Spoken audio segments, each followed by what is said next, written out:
Conservation और very good, आपके पहले वाले टॉपिक्स क्लियर किए थे। बिल्कुल सही बोल रहे हो। तो बेटा वेरी गुड, मास और चार्ज का डिफरेंस, सब कुछ आपने बिल्कुल सही बोला। तो पिछली ही क्लास में हमने बेसिकली अब फिजिक्स में 12th के अंदर काफी सारे इंपॉर्टेंट चैप्टर्स हैं। अभी जो हम चैप्टर पढ़ रहे हैं वो भी इंपॉर्टेंट है, वो हम इलेक्ट्रोस्टैटिक्स पढ़ रहे हैं। इलेक्ट्रोस्टैटिक का मतलब क्या है, चार्ज जो भी है आपका वो रेस्ट पे है, वो बैठा हुआ है। तो हम रेस्ट पे जब चार्जेस हैं उनको स्टडी कर रहे हैं। फिर आगे जाके हम स्टडी करेंगे जो आपके चार्जेस हैं वो कांस्टेंट वेलोसिटी पे मूव कर रहे हैं, तब क्या हो रहा है, वो हो जाएगा आपका करंट इलेक्ट्रिसिटी का चैप्टर।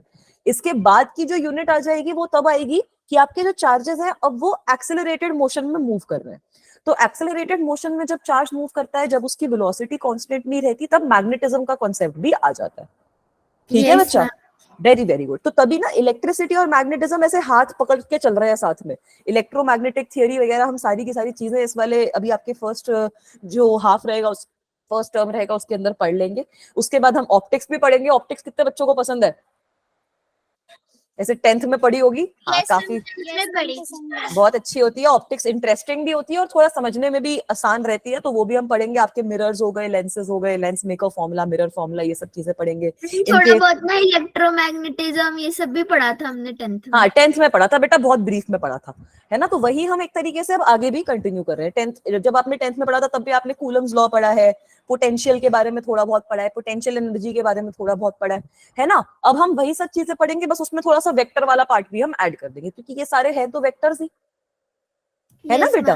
तो इसी तरीके से हम सिलेबस प्रोसीड करेंगे। आपके 12th में सबसे इंपॉर्टेंट ये 3-4 यूनिट्स हैं ही। एक तो आपका ऑप्टिक्स, एक आपका ये इलेक्ट्रोमैग्नेटिज्म। ये दोनों यूनिट्स बड़ी भी हैं और आप लोगों के लिए सबसे ज्यादा इंपॉर्टेंट भी है। ठीक है, तो चले फिर स्टार्ट करें।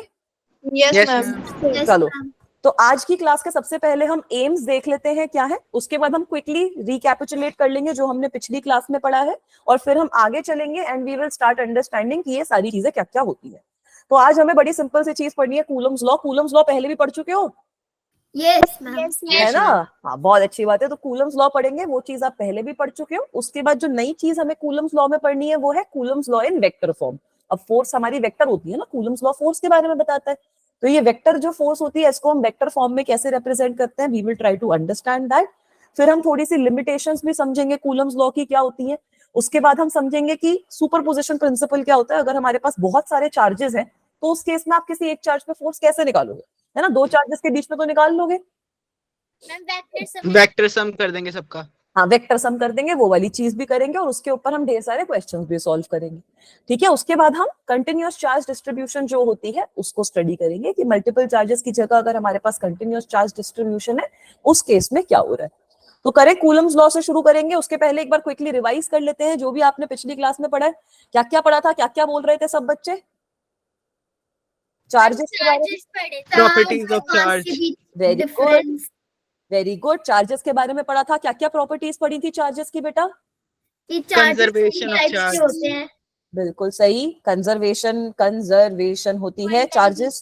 हाँ, चार्जेस हमारे बिल्कुल सही। चार्जेस हमारे दो टाइप के होते हैं, नेगेटिव और पॉजिटिव। क्वांटाइजेशन का क्या मतलब होता है? सर मैम की मतलब जो चार्ज होता है वो एक इंटीग्रल मल्टीपल हो सकता है। बिल्कुल सही। इंटीग्रल मल्टीपल क्यों होता है? क्योंकि ma'am smallest unit of charge जो है वो इंडिपेंडेंट चार्ज इलेक्ट्रॉन का होता है। बिल्कुल सही। अगर आपकी बॉडी में हम बोल रहे हैं कि चार्ज आ गया इस बॉडी में, तो भाई कुछ ऐसे भगवान ने कुछ चमत्कार नहीं किया। चार्ज क्यों आए? क्योंकि इलेक्ट्रॉन जो है वो एक बॉडी से दूसरी बॉडी में ट्रांसफर हो गए, है ना। तो जिस बॉडी से ट्रांसफर हुए हैं उसमें पॉजिटिव चार्ज आ गया, लैक ऑफ इलेक्ट्रॉन, और दूसरी बॉडी में जिसमें इलेक्ट्रॉन चले गए नेगेटिव चार्ज आ गया। तो ये ट्रांसफर तो लेकिन इलेक्ट्रॉन के हिसाब से हो रहा है ना। एक इलेक्ट्रॉन जाएगा, दो इलेक्ट्रॉन जाएंगे, तीन इलेक्ट्रॉन जाएंगे, 500 इलेक्ट्रॉन जाएंगे तो इलेक्ट्रॉन ही। तो जो चार्ज होता है वो क्वांटाइज रहता है, मतलब हमेशा जो चार्ज होगा it will B an integral multiple of charge on an electron. ये होता है क्वांटाइजेशन ऑफ चार्ज, इसके बारे में भी आपने पढ़ा है। और कोई प्रॉपर्टी पढ़ी है चार्ज की? मैम इनवेरिएंट होता है। It is an invariant quantity. इसका मतलब क्या है बेटा? मैम की फ्रेम ऑफ रेफरेंस पे डिपेंड नहीं करता। Very good, frame of reference पे डिपेंड नहीं करता। हमें पता है कि ये पोजीशन वेक्टर है, डिस्प्लेसमेंट वेक्टर है, वेलोसिटी है, ये फ्रेम ऑफ रेफरेंस पे डिपेंड करती है। चार्जेस आपके इनवेरिएंट होते हैं, they don't depend on the frame of reference. एक और अच्छी चीज आप लोगों ने पढ़ी होंगी कि इनको हम एडिटिविटी ऑफ चार्जेस।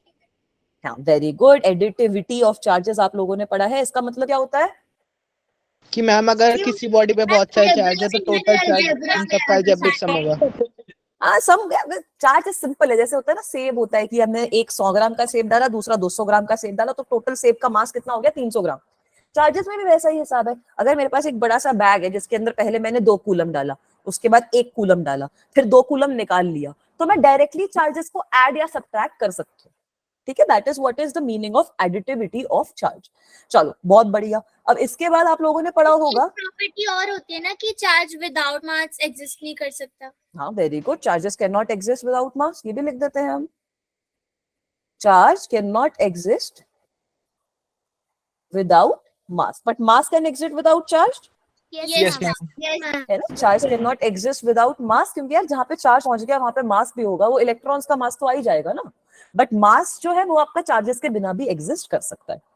ठीक है, वेरी गुड बेटा, ये सारी आपने पढ़ी प्रॉपर्टीज ऑफ चार्जेस। इसके बाद आपने पिछली क्लास में मेथड्स ऑफ चार्जिंग भी पढ़े होंगे, यस मैम, है ना, तो induction conduction. Very good. Methods of charging कौन कौन से होते हैं? 3 टाइप के होते हैं, फ्रिक्शन,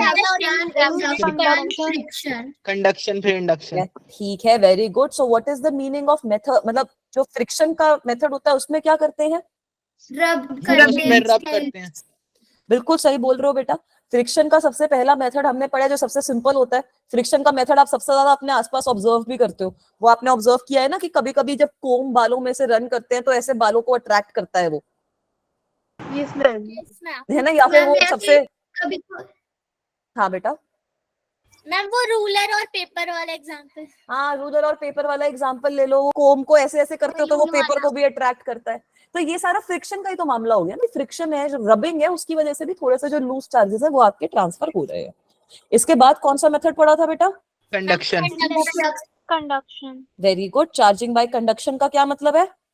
मैम मतलब कि इसमें एक बॉडी से फिजिकल कांटेक्ट की वजह से चार्ज ट्रांसफर होता है दूसरी बॉडी में। बिल्कुल सही। अगर हमारे पास 2 कंडक्टर हैं, एक चार्ज है एक अनचार्ज है, तो अगर मैं चार्ज कंडक्टर को अनचार्ज कंडक्टर के पास लाती हूँ ना, सो उन पे चार्ज जो होता है वो ट्रांसफर हो जाता है, और कब तक ट्रांसफर होता है ये हम अगले चैप्टर में पढ़ेंगे, जब तक वो एक कॉमन पोटेंशियल पे नहीं पहुंच जाते। ठीक है, तो जब तक ये दोनों एक कॉमन पोटेंशियल पे नहीं पहुंचेंगे तब तक आपका चार्ज ट्रांसफर का प्रोसेस चलता रहता है, तो उस प्रोसेस को हम कहते हैं कंडक्शन। कंडक्शन, हाँ बेटा। मैम मेरा एक डाउट है मैम, जैसे सर ने बताया था कि अगर 2 आइडेंटिकल बॉडीज है तो उनमें जब तक होता रहेगा जब तक इक्वल ना हो जाए, मतलब दोनों में चार्जेस हाँ। तब तक डिस्ट्रीब्यूशन होगा। पर Right. अगर हम जैसे दोनों का सबमिशन करने के बाद ऑड नंबर आ रहा है तो फिर कैसे होगा? बेटा देखो, वही तो मैं आपको बता रही हूँ कि क्या होता है, इन दोनों पे ना हमें पोटेंशियल सेम करना होता है। जब तक पोटेंशियल हम सेम नहीं करेंगे तब तक वो मामला आपका सेट नहीं होएगा।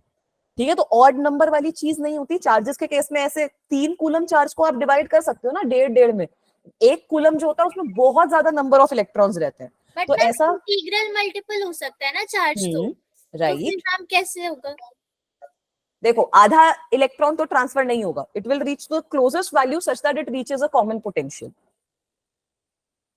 ठीक है बच्चा, बहुत ज्यादा डिफरेंस नहीं आएगा। अगर 1 इलेक्ट्रॉन कम या ज्यादा है, आप यही बोल रहे हो ना कि अगर मैम मेरे पास 5 इलेक्ट्रॉन है तो क्या होगा उस केस में? Yes ma'am. है ना बेटा, तो 2.5 इलेक्ट्रॉन ट्रांसफर नहीं होगा, फिर आप मान के चलो कि एक पे 2 इलेक्ट्रॉन रह जाएंगे, एक पे 3 रह जाएंगे। ठीक है, so this happens until and unless they have reached a common potential and nothing can happen beyond that. Is that okay? Yes ma'am. Yes ma'am. ठीक है, इसके बाद हमने कंडक्शन के बाद अगली चीज क्या पढ़ी थी? मैंने इंसुलेटर लिख Induction. दिया है। Induction. हाँ मैंने इंसुलेटर लिख दिया है, यहाँ पे इंडक्शन पढ़ा था हम लोगों ने, है ना। तो इंडक्शन का मतलब क्या होता है बेटा? विदाउट फिजिकल मैम मतलब कांटेक्ट। Without physical contact के करंट चार्ज को इंड्यूस किया बिल्कुल सही बोल रहे हो। तो इसमें बड़ा 2-3 एग्जांपल आप लोगों ने देखे होंगे कि अगर ये मेरे पास एक है, इसमें मेरे को चार्ज करना है, तो इसके पास में कोई चार्ज चीज ले आऊंगी, तो उससे जो इसके अंदर नेगेटिव वाले चार्जेस हैं वो यहाँ पे अट्रैक्ट हो जाएंगे, और इस साइड पे मेरे पास कुछ पॉजिटिव सा बन जाएगा। अब मेरा पर्पस क्या है कि ये जो पॉजिटिव वाला चार्ज है मुझे इसको रिमूव करना है।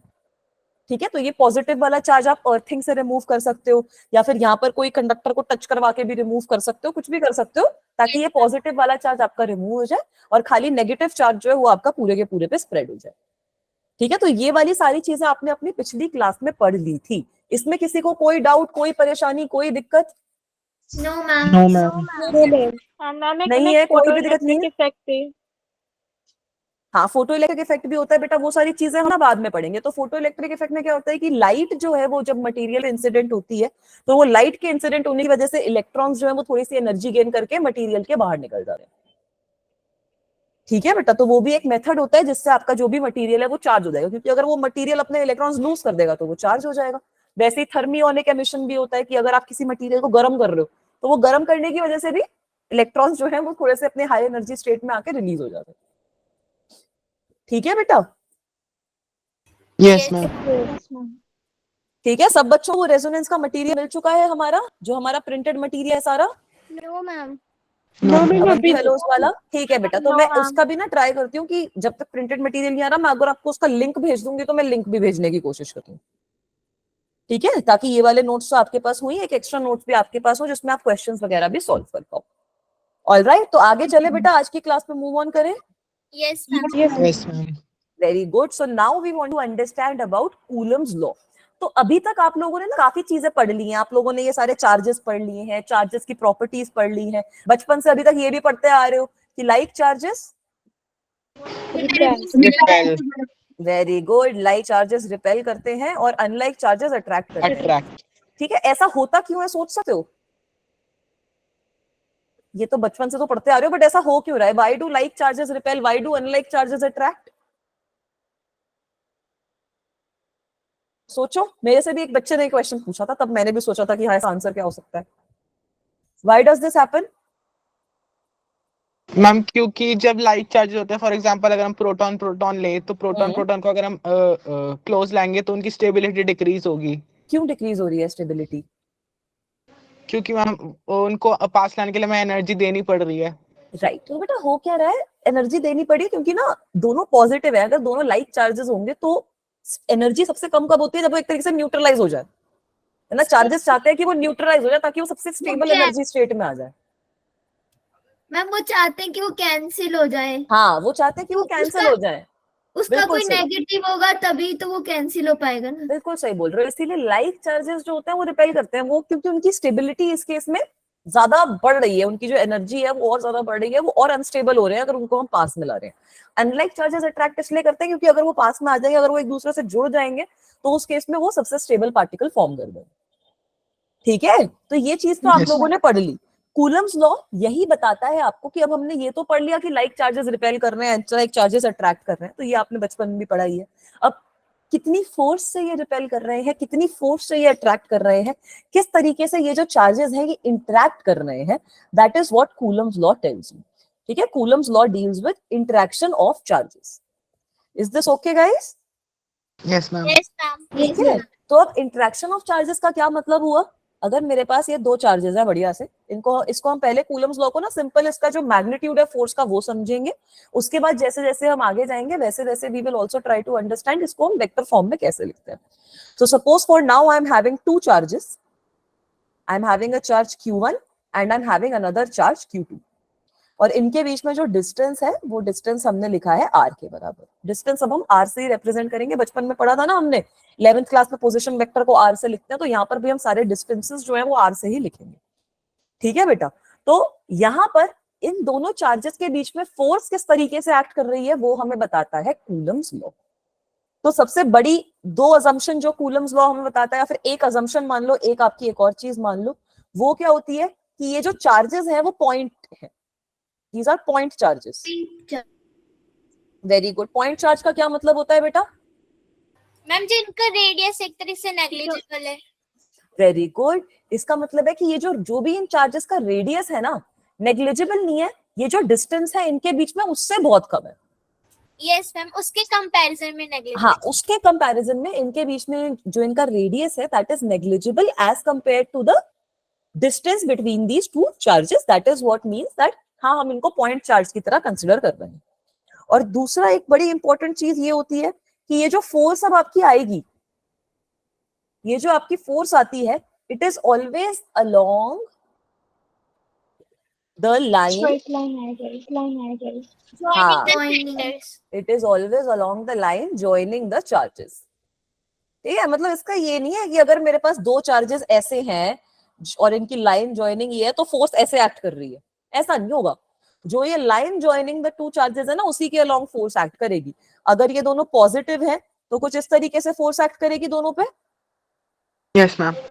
है ना। और अगर ये दोनों नेगेटिव है तो दोनों, मतलब अगर ये दोनों वो है, अनलाइक है, एक पॉजिटिव है एक नेगेटिव है, तो फोर्स इनमें अट्रैक्शन की तरफ एक्ट करेगी, मतलब अगर एक पॉजिटिव है एक नेगेटिव है, अनलाइक चार्जेस है, तो कुछ इस तरीके से फोर्स एक्ट करेगी। ये हम इसके वेक्टर नेचर में और अच्छे से समझेंगे, है ना बेटा। But it will always act along the line joining these two charges. जो लाइन है, जो शॉर्टेस्ट डिस्टेंस है इन दोनों के सेंटर के बीच में, जो लाइन ज्वाइन कर रही है, उस लाइन के अलोंग आपकी फोर्स एक्ट करती है। रिपेल भी कर सकती है, अट्रैक्ट भी कर सकती है, बट हमेशा उस लाइन के अलोंग एक्ट करती है।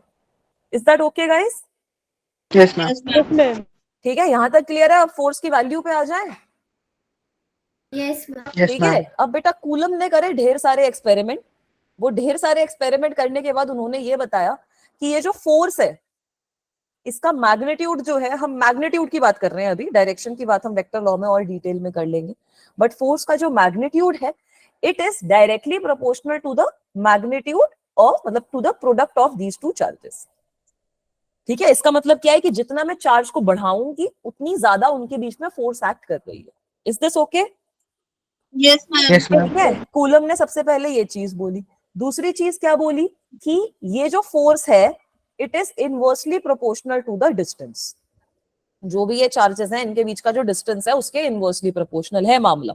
इनवर्स स्क्वायर लॉ भी कहा जाता है, इसीलिए इसको कभी और सुना है ये इनवर्स स्क्वायर लॉ का नाम?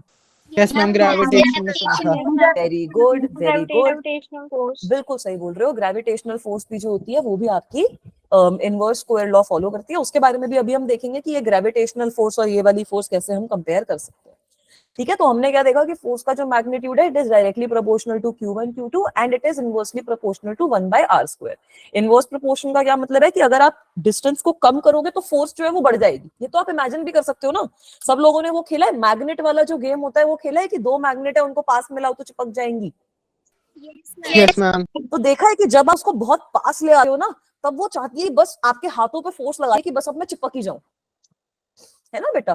तो फोर्स जो है जितना आप उसको पास में लाओगे, जितना आप चार्जेस को क्लोज लाने की कोशिश करोगे, उतना उनके बीच में जो फोर्स होएगा that will keep on increasing.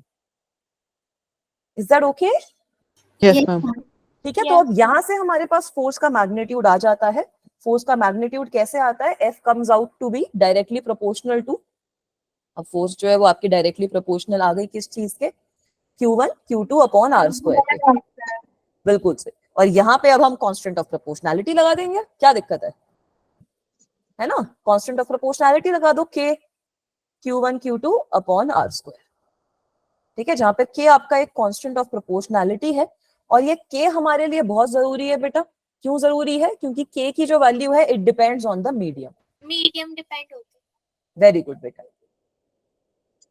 K की जो वैल्यू है वो आपकी मीडियम पे डिपेंड करती है।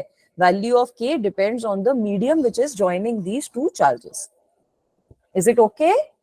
Yes ma'am. ठीक है, वैक्यूम के अंदर आपकी जो फोर्स रहती है वो मैक्सिमम रहती है। अगर आप कोई दूसरा मीडियम यूज करते हो तो उसके अंदर आपकी फोर्स जो है वो कम होती रहती है। इसके बारे में भी हम और डिटेल में पढ़ेंगे, बट यहाँ तक क्लियर है सबको? Yes ma'am. ठीक है, वैक्यूम में किसी को इसकी वैल्यू पता है कितनी होती है? 9 into 10 की पावर 9। वेरी गुड, बिल्कुल सही बोल रहे हो। सब बच्चों को ये भी याद है। अभी ये वाली चीज इजी चल रही है ना, है ना? ये वाली चीजें अभी मैम ये वाली चीजें हमने पहले पढ़ रखी है तो हमें थोड़ा बहुत आता है। ठीक है, तो बिल्कुल सही बोल रहे हो। 9 into 10 to the power 9, इसकी यूनिट क्या आएगी बेटा K की? न्यूटन मीटर स्क्वायर पर मीटर स्क्वायर पर कूलम स्क्वायर। वेरी गुड, इसकी यूनिट हो जाएगी न्यूटन मीटर स्क्वायर पर कूलम स्क्वायर के बराबर। This will be your value of K। ठीक है, this is the value for vacuum. तो मेजरली आपसे जो पूछा जाता है ना वो वैक्यूम या फ्री स्पेस के नाम से ही पूछा जाता है, अगर कोई क्वेश्चन आता तो है। अगर बाद में उसको और मुश्किल करेंगे तो वो हम परमिटिविटी के टर्म में पढ़ेंगे। K को हम बेसिकली लिखते हैं K is equal to 1/4 pi। हाँ, epsilon not in the case of vacuum, और अगर कोई और मीडियम है तो उस केस में आपके पास एप्सिलॉन n आ जाता है। तो इसको हम सिंपल एप्सिलॉन के फॉर्म में लिखेंगे, जहां पर ये जो एप्सिलॉन होता है दिस इज योर परमिटिविटी। ठीक है, तो we will also understand this in detail today. Is this okay? यहाँ तक सब बच्चों को क्लियर है? यहाँ तक किसी को कोई डाउट, कोई परेशानी? Clear ma'am. परमिटिविटी बता दें। हाँ, परमिटिविटी बेटा अभी हम इसको और डिटेल में पढ़ेंगे कि परमिटिविटी का मतलब क्या होता है। परमिटिविटी बड़ी इंटरेस्टिंग चीज है। परमिटिविटी एक तरीके से ये है कि जो आपके पास चार्ज, जो भी आपके पास चार्ज है उसके खुद के फील्ड में कितनी पावर है कि वो जो बचा हुआ फील्ड है उसको चेंज कर पाए। जो बचा हुआ आपका इंटरेक्शन है उसको चेंज करता है। मतलब परमिटिविटी का एक मतलब ऐसा है कि टॉर्च है हमारे पास, है ना, अगर मैं टॉर्च को एक रूम के अंदर शाइन कर रही हूँ तो वो पूरी टॉर्च का असर मुझे दिखाई देगा। अब अगर मैं टॉर्च को ब्लॉक कर दूं, अगर मैं टॉर्च को पानी उसके सामने रख दूं, उसको ब्लॉक कर दूं, तो रूम की लाइट भी थोड़ी कम हो जाएगी, हो Yes, जाएगी ma'am. नहीं होएगी। तो उसी तरीके से आप परमिटिविटी को समझो कि जो मीडियम है, मीडियम जो भी मेरे पास है उस पर भी तो डिपेंड कर रहा है कि मेरे पास जो चार्जेस है उनके बीच में इंटरेक्शन किस तरीके से आएगी, है ना बेटा। तो अलग अलग मीडियम में अलग अलग परमिटिविटी होती है। Okay ma'am. तो एक तरीके से खाली खाली होता है, किसी मीडियम में और भी चार्जेस हो सकते हैं और हाँ और बिल्कुल सही है, बिल्कुल सही है, बिल्कुल सही है। तो वही होता है कि सब मीडियम में अलग अलग परमिटिविटी होती है। तो इस पे डिपेंड करता है आपका के का वैल्यू, इसी पे डिपेंड करती है आपकी फोर्स की value. Is it okay? Ma'am के Yes, की ma'am. वैल्यू वैक्यूम में कैसे निकाली थी? बेटा वैक्यूम में आपकी एप्सिलॉन नॉट की वैल्यू एक आ जाती है, वो भी मैं भी आपको बता दूंगी। एप्सिलॉन नॉट की वैल्यू आपकी जो आती है उससे आपकी के की डायरेक्टली वैल्यू आ जाएगी। 4 की वैल्यू आपको पता है, पाई की वैल्यू आपको पता है, एप्सिलॉन नॉट अगर मैं बता दूंगी तो आपके पास के की वैल्यू आ जाएगी। Yes ma'am. है ना बच्चा? मैम एक्सपेरिमेंटल है। हाँ, सब एक्सपेरिमेंटल है। कूलम ने भी एक्सपेरिमेंट किया था। कूलम ने क्या किया, उसने दो चीजों को चार्ज कर लिया, है ना। अब अगर आप चार्ज को तो चेंज कर ही सकते हो, चार्ज को कैसे चेंज करोगे? अगर मेरे पास एक चार्ज बॉल है, दूसरी चार्ज बॉल है, ठीक है, अगर मैं एक दूसरी बॉल लाऊं, एक चार्ज बॉल से टच करके उस बॉल को हटा दूं, तो इस वाली बॉल पे चार्ज कम हो जाएगा, Yes, ma'am. है ना। तो दोनों के बीच की इंटरेक्शन में स्टडी कर सकती हूँ। वैसे अगर मैं फिर से उस बॉल को टच कर लूं तब भी मैं उनके बीच की इंटरेक्शन स्टडी कर सकती हूँ। तो चार्जेस को चेंज करके आप उनके बीच की इंटरेक्शन स्टडी कर सकते हो, फोर्स स्टडी कर सकते हो। वैसे आप डिस्टेंस को चेंज करके उनके बीच की इंटरेक्शन स्टडी कर सकते हो, फोर्स स्टडी कर सकते हो। वही कूलम ने भी किया था। ठीक है बेटा? Yes, ma'am. चलो अब आगे चलते हैं। अब बच्चों ने बोला था कि मैम ये जो इलेक्ट्रोस्टैटिक फोर्स है ये तो है ही, इसके जैसी और कौन सी फोर्स दिखती है? Gravitational force. Gravitational force. बिल्कुल सही। उसको थोड़ा सा कंपेयर कर लेते हैं, ठीक है। एक है हमारे पास इलेक्ट्रोस्टैटिक फोर्स और दूसरी साइड पे मैं लिख देती हूँ हमारी ग्रेविटेशनल फोर्स। तो ग्रेविटेशन भी बढ़िया चैप्टर था, मुझे ग्रेविटेशन पढ़ाने में भी मजा आता है, ठीक है। अब इलेक्ट्रोस्टैटिक फोर्स का तो अभी हमने लिखा ही है, क्या होता है, F is equal to K Q1 Q2 upon R square. और ग्रेविटेशनल फोर्स कैसे लिखते हैं? G m1 m2 by r square. G m1 m2 by R square. इनके बीच में कॉमन चीज यही है कि ये दोनों की दोनों जो होती है ना, they follow inverse square law, ठीक है। ये दोनों की दोनों आपकी इनवर्स स्क्वायर लॉ फॉलो करती है। थोड़े से पॉइंट्स ऑफ डिफरेंसेस ये होते हैं कि इलेक्ट्रोस्टैटिक फोर्स अब आपकी रिपल्सिव भी हो सकती है, अट्रैक्टिव भी हो सकती है Yes. है ना। इलेक्ट्रोस्टैटिक फोर्स की अगर आप बात करते हो तो it can be repulsive as well, it can be attractive as well, but gravitational force हमेशा आपकी अट्रैक्टिव ही रहती है ना। ग्रेविटेशनल फोर्स हमेशा अट्रैक्टिव ही रहेगी, पार्टिकल्स एक दूसरे को रिपेल नहीं करते। उसके अलावा अगर आप इसका मैग्नीट्यूड निकालते हो तो इलेक्ट्रोस्टैटिक फोर्स आपकी बहुत स्ट्रांग होती है, ठीक है। अगर जैसे आपकी एनसीईआरटी में ये क्वेश्चन भी है कि अगर आप एक इलेक्ट्रॉन और प्रोटॉन किसी भी डिस्टेंस पे वो रखे हैं, अगर आप इलेक्ट्रॉन और प्रोटॉन के बीच में इलेक्ट्रोस्टैटिक फोर्स निकालोगे और इलेक्ट्रॉन और प्रोटॉन का मास पुट करके उनकी ग्रेविटेशनल फोर्स निकालोगे, तो आप देखोगे कि gravitational force is so weak as compare to the electrostatic force. तो इलेक्ट्रोस्टैटिक फोर्स का मैग्नीट्यूड जो होता है वो काफी ज्यादा रहता है जब हम किसी भी पार्टिकल के बारे में, किसी भी दो चार्जेस के बारे में बात करते हैं। और मैम जो हमारा ग्रेविटेशनल कांस्टेंट होता है वो कांस्टेंट रहता है और जो के की वैल्यू वो good. चेंज होती रहती है। बिल्कुल सही बोल रहे हो बेटा। जी की वैल्यू जो होती है वो आपकी कांस्टेंट रहती है, मीडियम से कोई फर्क नहीं पड़ता, चाहे आप अर्थ पे हो चाहे आप मून पे हो। जी की वैल्यू यूनिवर्सल ग्रेविटेशनल कांस्टेंट जो होता है वो एक आपकी कांस्टेंट वैल्यू है। बट यहाँ पर जो ये के है हमारा, that depends on the medium. Medium dependent. Very good. K is dependent on the medium. Is this okay guys? यहाँ तक सबको क्लियर है कि हाँ इन सबको कंपेयर कर सकते हैं, Yes, ठीक ma'am. है। एनसीईआरटी एक बार खोलना आप लोग, मतलब मैं बच्चों को बोलती हूँ कि basic book NCERT is good to understand some things. उसके अलावा आपको जो भी बुक सॉल्व करनी है वो आप बुक सॉल्व करो, एचसी वर्मा उठा लो, कोई भी बुक उठा लो, क्वेश्चंस आपको लगातार सॉल्व करते रहने हैं बस, ठीक है। ये वाला चीज सिंपल है। कूलम्स लॉ तो सबको क्लियर है, इसमें तो कोई दिक्कत नहीं है। No, ma'am. No, ma'am. थोड़े से इसके सिंपल सिंपल सवाल और सॉल्व कर ले, यस मैम। ठीक है। Yes, ma'am. इलेक्ट्रोस्टैट्स, अच्छा एक मिनट रुक जाती हूँ। इलेक्ट्रोस्टैट्स वाला जो चैप्टर है ना, स्टार्टिंग उसका चैप्टर का इजी है, जब धीरे धीरे आगे जाते हैं तो अच्छा हो जाता है ये चैप्टर। फिर जब पोटेंशियल वगैरह वाली चीजों पे जाते हैं तो और अच्छा हो जाता है। तभी वही है, फिजिक्स में यही जरूरी है कि आप स्टार्टिंग से सारी चीजें पढ़ते रहो, अगर ये चीज समझ में आई तो अगली चीज समझ में आएगी, वो चीज समझ में आई तो उसकी अगली चीज समझ में आएगी, तो एक एक करके सारी चीजें आपकी क्लियर होती रहेंगी। ठीक है बच्चों? Yes ma'am. वेरी गुड, चले आगे। नोट कर लिया? नोट करना था तो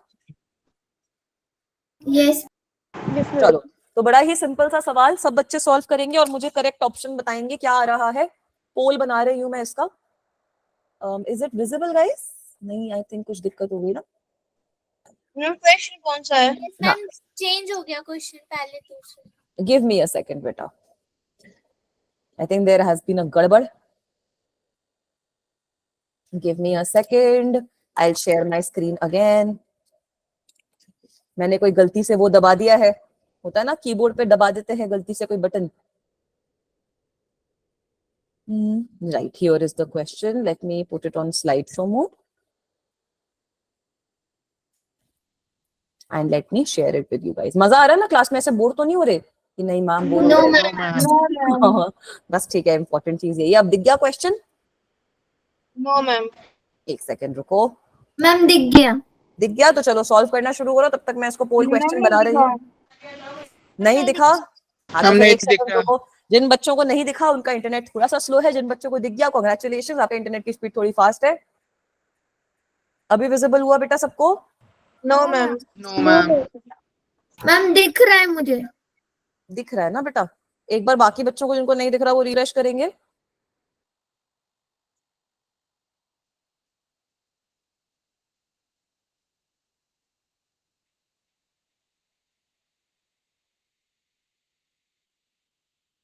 Is it visible to everyone now the question? No yes ma'am. Ma'am अब आ गया। Yes ma'am. आ गया बेटा? एक बार रिफ्रेश करो जिन बच्चों को नहीं दिख रहा, अगर कोई अभी भी नो मैम बोल रहा है तो। ये रिफ्रेश करना इज अ वेरी बड़ा गहना फॉर एवरीवन। आई थिंक अब तो सबके पास आ गया होगा। Yes ma'am. सॉल्व कर लो, फिर कॉपी में सही आंसर लिख लो। के की वैल्यू कितनी होती है? 10 into मैम पोल लॉन्च नहीं किया आपने। पोल लॉन्च कर रही हूँ। अब बच्चे तभी तक कॉपी में आंसर लिख लो, उसके बाद पोल देखते हैं कि किस बच्चे कितना सही आंसर करते हैं। अब हो गया लॉन्च आपका पोल बेटा, सब लोग वोट कर सकते हैं। जो भी करेक्ट ऑप्शन आ रहा है उसके लिए वोट करो। के की वैल्यू आपको पता है, सिंपल यहाँ पर मल्टीप्लिकेशन डिवीजन करनी है। ठीक है, 10 तो ऑप्शन में ही नहीं है। जो भी सही आंसर आ रहा है सब लोग लिख दो।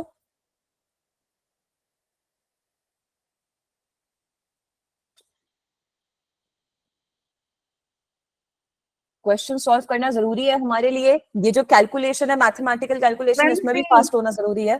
हाँ तो पोल में मार्क करो, बाकी बच्चों को नहीं बताना है। सी डी ए बी जो भी सही है सब बच्चे पोल में मार्क कर देंगे।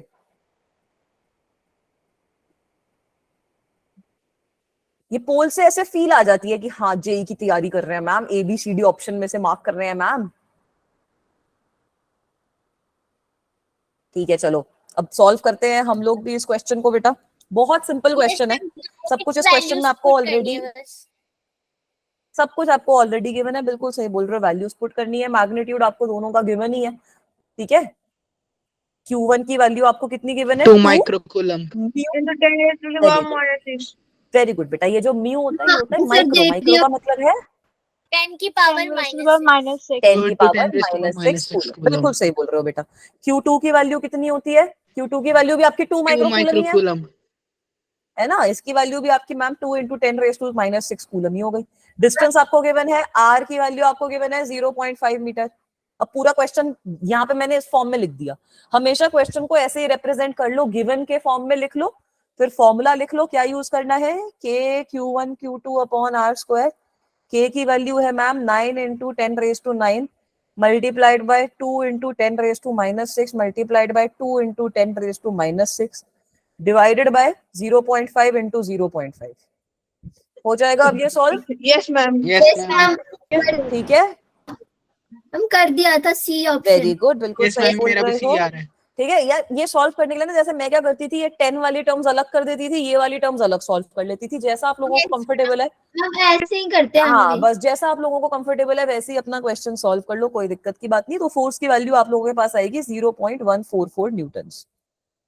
सो एवरीवन जिसमें भी ऑप्शन सी, सब लोगों ने ऑप्शन सी ही मार्क किया है, तो सब लोग बिल्कुल सही बोल रहे हो, option C is the right answer.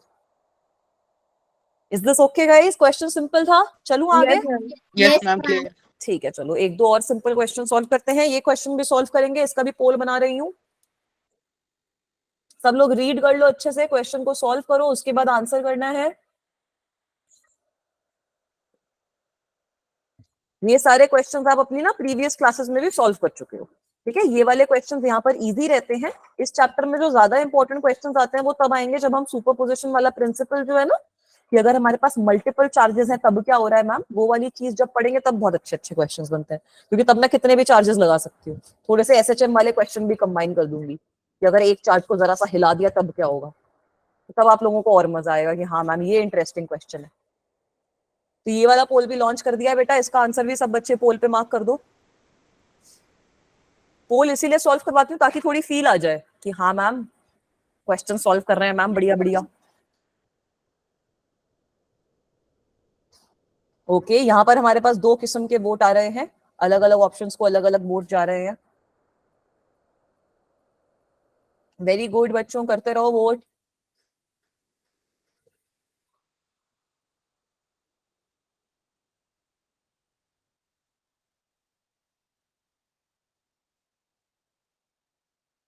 Simple questions हैं, क्वेश्चंस को आप क्लास में, थोड़े से क्वेश्चन आप क्लास में सॉल्व करो, थोड़े से क्वेश्चन हम साथ में सॉल्व करेंगे। क्लास के बाद में जहां पे भी मेरे से बच्चे पूछते हैं मैम कौन सी बुक करें, जितनी बुक्स जहां से मिल रही है, जो भी बुक का नाम सुना है, जिस बुक में क्वेश्चन मिल रहे हैं वो बुक सॉल्व कर लो।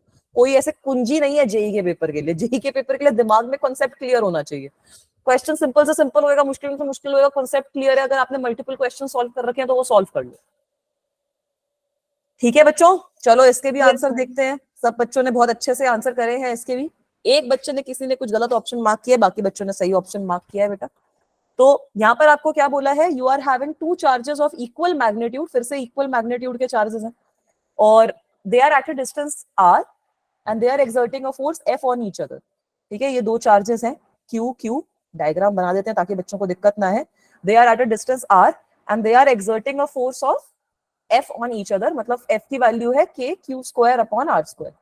इसमें किसी को कोई दिक्कत नहीं? मैम ये तो गलत कर दिया है ना, सिंपल कूलम्स लॉ। ठीक है, अब आगे क्या बोला है, if the charges are halved and the distance between them is doubled then the new force acting on each charge is equal to what. अब क्या कर दिया है, चार्जेस तो आपके हाफ कर दिए हैं, चलो थोड़ा सा दूर कर देते हैं ना इनको, डिस्टेंस डबल किया है तो।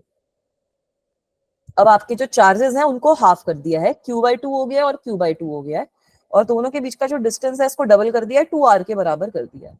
आपसे पूछा है नई फोर्स बताओ, तो नई फोर्स कितनी हो जाएगी, q/2 अपॉन 2r का होल स्क्वायर, 2r का होल स्क्वायर। निकल जाएगी इसकी वैल्यू भी बेटा, यस कितनी मैम। हो जाएगी, yes ma'am k Q square by 16 r square. f by 16 आ ये गया ऑप्शन होगा मेरे। Very good. तो नई फोर्स हो जाएगी f/16, तो यही हमारा आंसर है। D part. है ना, याद करो बेटा, कभी ये टाइप होता था जब इन क्वेश्चन को भी तुम्हें मुश्किल लगते थे, ये वाले क्वेश्चन भी 9th क्लास के अंदर, 10th क्लास के अंदर जब पढ़ा था कि मैम ये क्या है कूलम्स लॉ। ठीक है, आगे चले। Yes ma'am. चलो सिंपल क्वेश्चन था, अब आगे थोड़ा सा ये भी अच्छा क्वेश्चन है, इसको हम साथ में सॉल्व करते हैं। यहाँ पर आपको क्या है, 2 point charges are given to you A and B having charges plus Q and minus Q respectively। ठीक है, एक का चार्ज प्लस Q है, एक का चार्ज माइनस Q है, they are placed certain distance apart and the force acting between them is F। तो इसको भी हम पहले ड्रॉ कर लेंगे। जिस डायग्राम में जिस भी क्वेश्चन में डायग्राम बन रहा है उसमें पहले डायग्राम बना लो, जिस क्वेश्चन में डेटा गिवन है उसमें गिवन लिख लो, आपका काम आसान हो जाएगा। तो अब यहाँ पर आपको क्या बोला है, दो आपके पास पॉइंट चार्जेस है A और B। ठीक है, ए के ऊपर चार्ज है प्लस क्यू और बी के ऊपर चार्ज है माइनस क्यू। इनके बीच में भी जो डिस्टेंस है वो आर के ही बराबर है। इसमें आपको फोर्स जो इन दोनों के बीच में एक्ट कर रही है वो फोर्स गिवन है एज एफ। फोर्स आपको पता ही है कितनी होगी, K Q square upon R square ही तो होगी। ठीक है, नेगेटिव नहीं लगा रही, नेगेटिव का वही मतलब है कि अट्रैक्शन वाली फोर्स एक्ट कर रही है, नेगेटिव तो खाली डायरेक्शन बता रहा है, हम एक बार मैग्नीट्यूड देखते हैं। ये ठीक है, ये तो गिवन है चीज। Yes ma'am.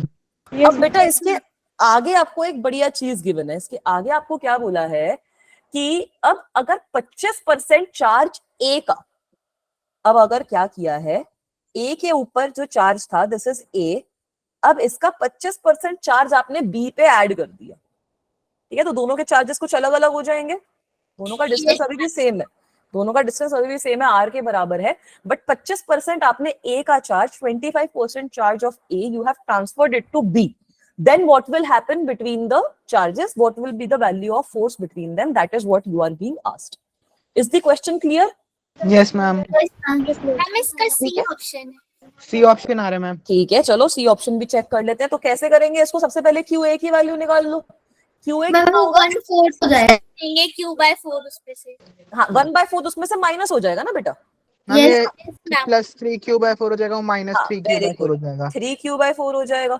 और ये क्या हो जाएगा? नहीं, वो -3Q/4 हो जाएगा. QB क्या होगा? -Q plus Q/4 yes ma'am. है ना. तो वहां पे आपके पास -3Q/4 आ गया. तो अब फिर से निकाल लो, क्या दिक्कत है?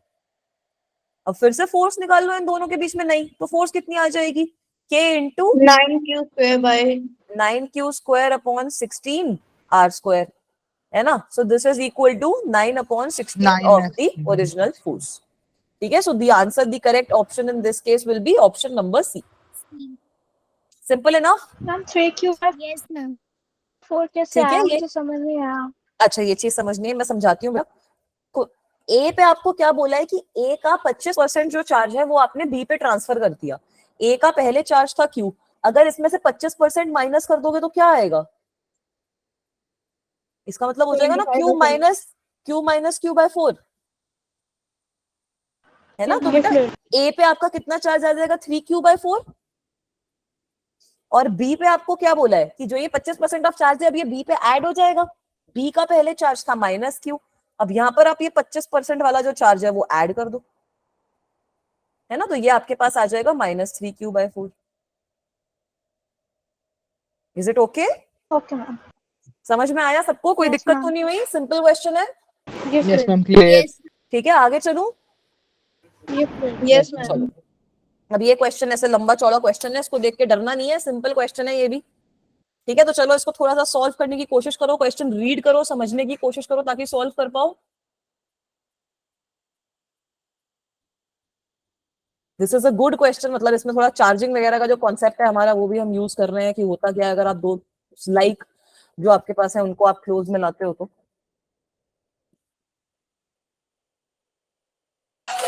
Ma'am option A. Option A. बड़े क्विक बच्चे हो, ऑप्शन ए बोल रहा है बेटा. Very good. बाकी बच्चे बताओ क्या आ रहा है सही. मैम D पार्ट आ रहा है 3F/8. 3 आज ही किया था. 8. अच्छा, आज ही किया है ये क्वेश्चन. मैम डी आ रहा है. ठीक है. D आ रहा है. अच्छा, मैम बच्चों का पढ़ाई शुरू हो गई, आप अपने आप भी सेल्फ स्टडी अच्छे से कर रहे हो, फिर तो बहुत पॉजिटिव चीज है ये. चलो, डी आ रहा है, एक बच्चे का ए आ रहा है, एक बच्चे का डी आ रहा है, दो बच्चों का डी आ रहा है आई थिंक. तो चलो सॉल्व करें इसको. Yes ma'am. Yes ma'am. ठीक है, चलो हो क्या रखा है इसको एक एक करके पढ़ते हैं. क्वेश्चन में आपको गिवन है कि दो स्फेरिकल कंडक्टर हैं बी और सी जिनका रेडियस इक्वल है और उनके ऊपर चार्ज भी इक्वल है. ठीक है, ये है आपका बी और ये है आपका सी. तो इन पे चार्ज भी आपको क्यू और क्यू आपको चार्ज गिवन है and they are kept at some distance. और आपको इनके बीच की जो फोर्स है वो एफ के बराबर गिवन है. तो यहाँ पर जो एफ होगा that will be equal to KQ² R². ठीक है, ये हमें पहली लाइन में इतना ही पार्ट गिवन है, इसका हमने डायग्राम बना लिया ताकि हमें अच्छे से समझ में आ जाए. अब आपको क्या बोला है? A third spherical conductor having same radius as that of B but uncharged is brought in contact with B and then it is brought in contact with C. उसके बाद आपको बताना है कि अब नई फोर्स जो है बी और सी के बीच में वो कितनी होगी. क्वेश्चन सबको समझ में आया? Yes yes ma'am. मैम. ठीक है, तो यहाँ पर बेटा जो आपने बताया था कि सर ने आपको पिछली क्लास में एक इंटरेस्टिंग चीज बताई है कि अगर दो कंडक्टर्स का रेडियस सेम होता है तो उनका जो चार्ज होता है वो आधा आधा एक दूसरे पे डिस्ट्रीब्यूट हो जाता है. वो वाला चीज हमें यहाँ पर काम आएगा. तो सबसे पहले अब आपने क्या किया है? फर्स्ट केस में आपने क्या किया कि आप एक कंडक्टर लाए नया और उसको आपने बी से टच करवा दिया, है ना. अब आपने उस कंडक्टर को बी से टच करवा दिया तो क्या होगा अब बताओ मुझे. मैम हम ए दोनों पे Q/2 चार्ज आ जाएगा. बिल्कुल सही बोल रहे हो बेटा, Equal बिल्कुल distributed सही. 2/2 हाँ, ये जो Q वाला जो चार्ज है ये दोनों में इक्वली डिस्ट्रीब्यूट हो जाएगा. तो अब B का जो नया चार्ज है वो हो गया Q/2, Q/2.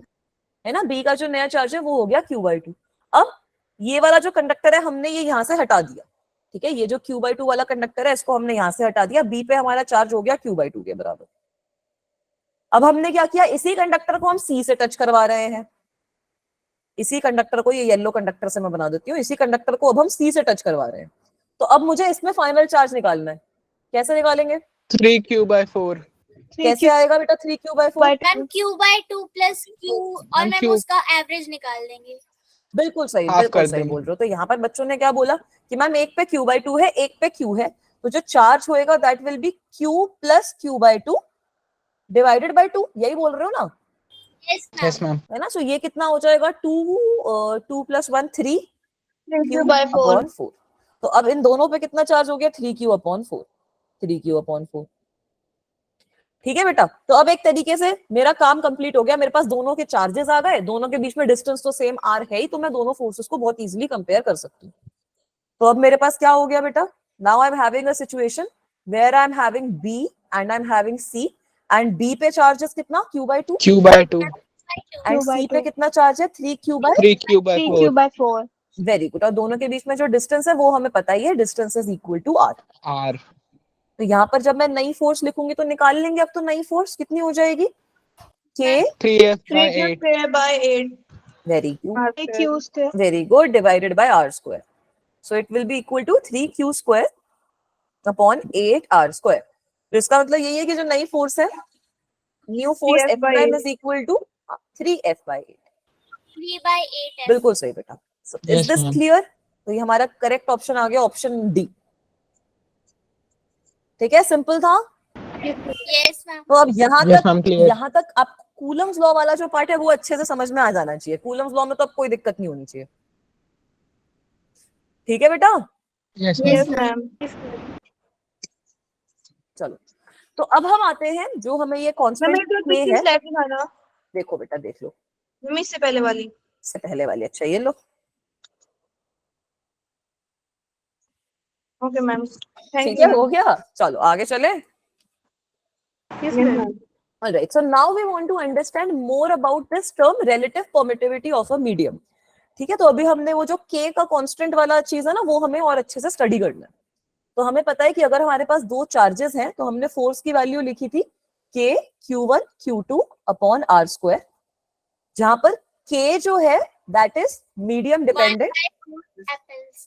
वेरी गुड, बिल्कुल सही बोल रहे हो बेटा। k को हम कैसे लिखते हैं, k को हम लिखते हैं 1/4 पाई एप्सिलॉन, where k तो आपका कांस्टेंट है, epsilon is your permittivity of the medium. ठीक है, एप्सिलॉन क्या होता है आपका, permittivity of medium.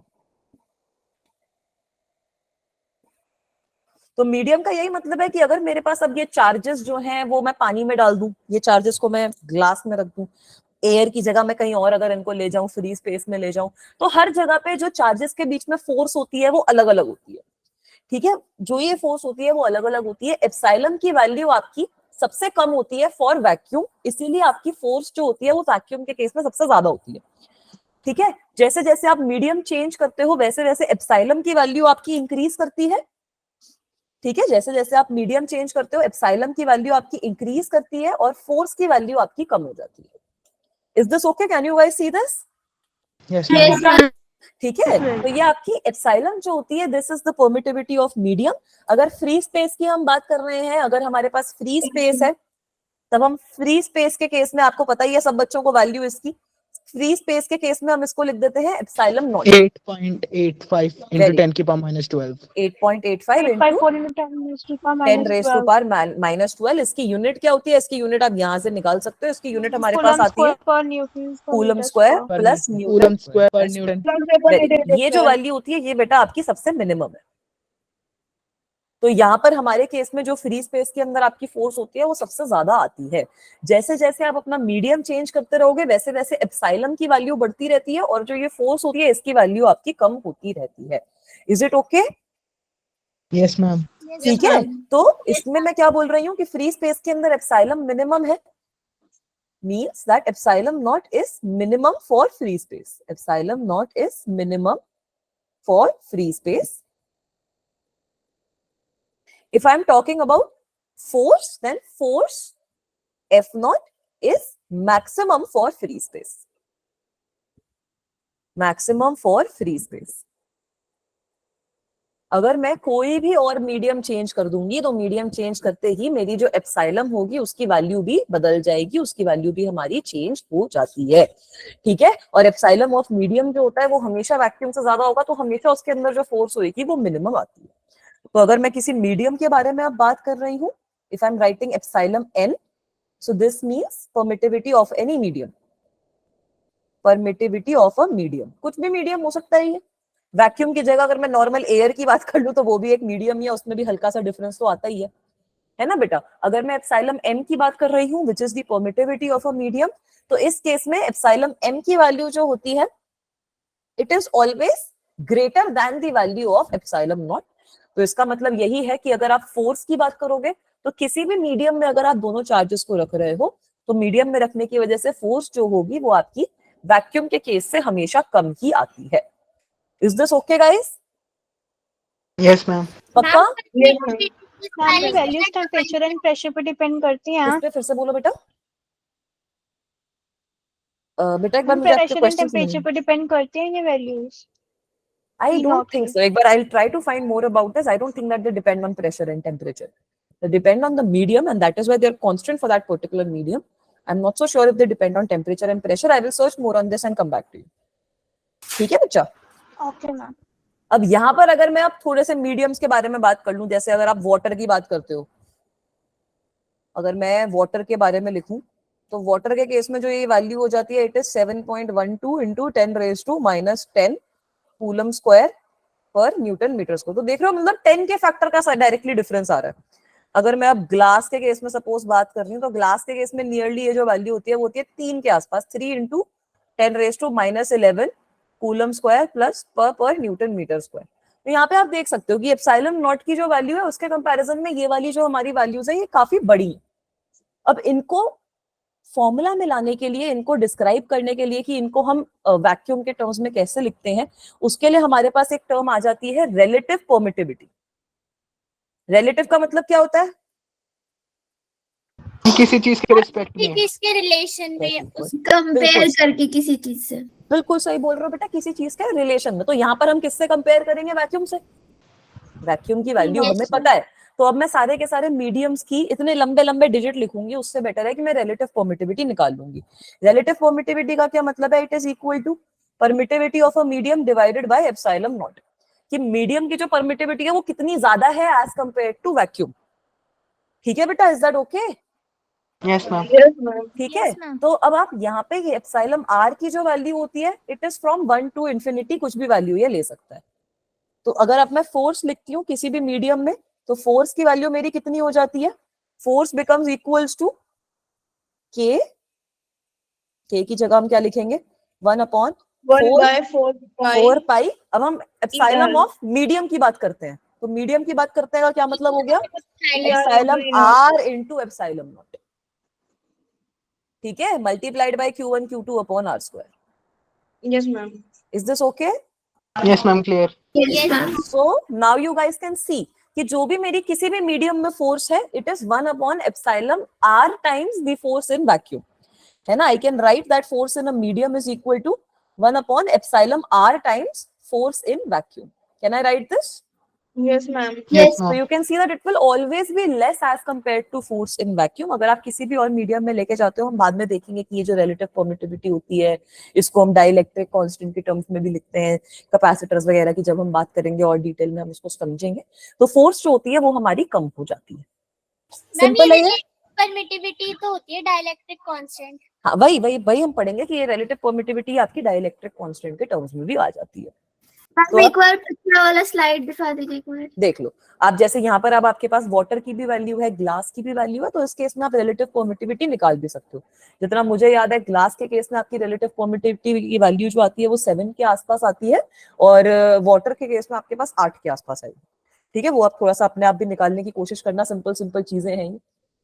Is this clear बेटा? थ्रू आउट द मतलब उसमें कांस्टेंट रहती है ना, आइस और वाटर और वेपर में डिफरेंस नहीं होगा? हाँ, नहीं, जितना मेरे को पता है उनमें डिफरेंस नहीं हुआ। तभी मैं बोल रही हूँ, मैं टेम्परेचर और प्रेशर वाली चीज एक बार कंफर्म करूंगी, बट डिफरेंस नहीं होता जितना मेरे को याद है। Okay ma'am. ठीक है बच्चों, क्लियर है यहाँ तक? Yes ma'am. आगे चले? नोट कर। हाँ, नोट कर लो। ये मैंने गलत स्लाइड पे लिख दिया है, Coulomb's law in vector form यहाँ पे शुरू करना था, कोई नहीं वो भी शुरू कर हम देंगे ये बाद में। वाला कर लिया, इसके आगे वाला। इसके आगे वाला, अच्छा इसके, अच्छा नोट करना है क्या बच्चों को? ठीक है,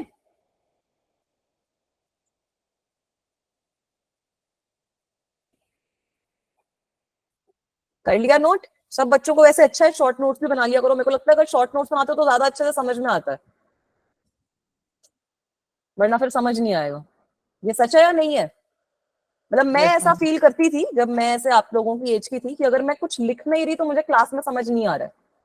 आप लोगों के साथ ऐसा है या नहीं है वो नहीं पता है, हम ऐसे ही हैं। ऐसा ही है, चलो बहुत अच्छी Yes, बात है। ठीक है, तो ये चीज क्लियर है कि परमिटिविटी का क्या मतलब है? Yes ma'am. पक्का? Yes, ma'am ma'am. रिपीट कर दीजिए परमिटिविटी। परमिटिविटी रिपीट कर दूं? परमिटिविटी किसको समझ में आया? परमिटिविटी की वैल्यू किस चीज पे डिपेंड करती है कि कौन सा मीडियम है हमारे पास, उस चीज पे डिपेंड करती है बेटा। ठीक है, तो अगर हमारे पास कोई भी मीडियम होता है उसकी परमिटिविटी वैक्यूम से हमेशा ज्यादा होती है, जिसकी वजह से जो फोर्स रहती है उस मीडियम में, वो फोर्स जो होती है वो आपकी कम हो जाती है एज कंपेयर टू वैक्यूम। तो यहाँ पर हम क्या करते हैं, ये आप देख सकते हो, वाटर की permittivity is more than that in vacuum, glass की परमिटिविटी वैक्यूम से ज्यादा है। एक हम टर्म कॉइन कर देते हैं रिलेटिव परमिटिविटी की, जो हम अपने फॉर्मूला में भी यूज करते हैं। रिलेटिव परमिटिविटी मींस जो भी आपकी मीडियम की परमिटिविटी है as compare to the permittivity of free space, as compare to the permittivity of vacuum. तो यहाँ पर मैं रिलेटिव परमिटिविटी की वैल्यू लिख सकती हूँ, और सब मटेरियल जितने भी है हमारे पास, सब में अगर आप वैल्यू निकालते हो, इसकी वैल्यू हमेशा 1 से ज्यादा होती है, क्योंकि मीडियम की जो परमिटिविटी है it will always be greater than permittivity of vacuum. Where I can plug this expression in the case of force, जहां पे मेरे पास यहाँ पर एप्सिलम होता है या एप्सिलम एम होता है, तो किसी भी मीडियम के लिए मेरे पास यहाँ पे आ जाएगा relative permittivity multiplied by the permittivity of free space multiplied by the permittivity of vacuum, and you can see that the force in any medium is equal to F naught divided by epsilon R. तो जो भी आपका relative permittivity है, जिसको हम बाद में देखेंगे डाइलेक्ट्रिक कांस्टेंट भी कहते हैं, उससे आपका जो फोर्स होता है वैक्यूम के अंदर, that gets divided, so it is always less as compare to vacuum. Is it okay बच्चा? Yes ma'am. Yes, ma'am. पक्का? Yes, clear ma'am. है? Yes ma'am. ठीक है, अब आगे चलें, अब कूलम्स लॉ को वेक्टर फॉर्म में लिख लें, थोड़ा सा 12th पे भी आ जाते हैं, अभी तक तो चलो 9th का ही काम चल रहा था। Yes ma'am.